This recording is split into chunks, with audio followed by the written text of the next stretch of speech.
Magandang tanghali, Pilipinas. 11:58 ayon sa Philippine Standard Time. Kasama niyo si Harry Bayona para sa Panahon TV Express. Mainit na panahon na nga ang nararanasan sa kalakang bahagi ng ating bansa. At dahil dito ang lahat ay nagtatanong kung pumasok na nga ba tayo sa panahon ng tag-init.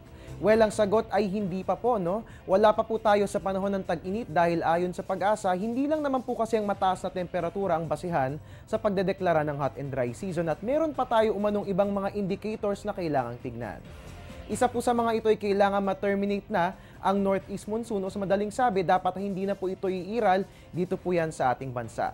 At sa pagkaka-terminate nga po ng nasabing weather system, iiral naman po mga panibagong weather systems. Ito nga po ay ang high pressure area at ang easterlies. Ang mga weather systems po na ito ay associated sa fair weather at mainit na panahon.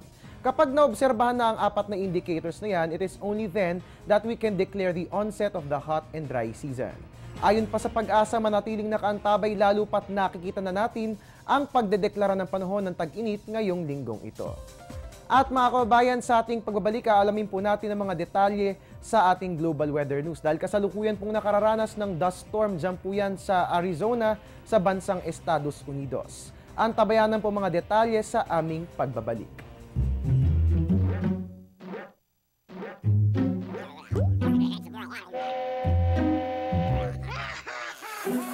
Worried kung nasaan ang package mo? Sa Air 21, worry-free! May real-time SMS updates kaya alam mong status ng padala mo every step of the way. Why worry? Pwede namang worry-free. Sa Air 21, sagot ko, padala mo!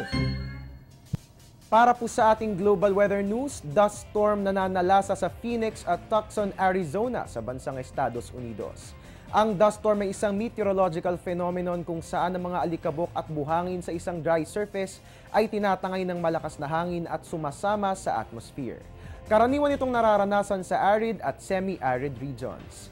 Sa kasalukuyan ay nababalot na umano ng buhangin ng mga nabanggit na lugar sa Arizona.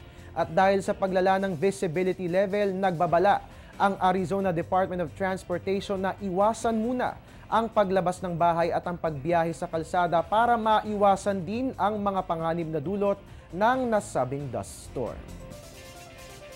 At yan po muna ang latest mula rito sa Pag-asa DOST. Please follow us on Twitter and please like our Facebook page. Hanapin din po ang ating website, pwede pong bisitahin yan. It's www.panahon.tv. At inyo pong naging kabalitaan ngayong Miyerkules ng umaga ang inyong weatherman, Harry Bayona, nagpapaalalang tiwala lang. May tamang panahon ang bawat pagkakataon. Antabayanan po natin ang mga susunod na weather update ni Weather Guide Earl Figurason. Dito lamang po yan sa Panahon TV Express.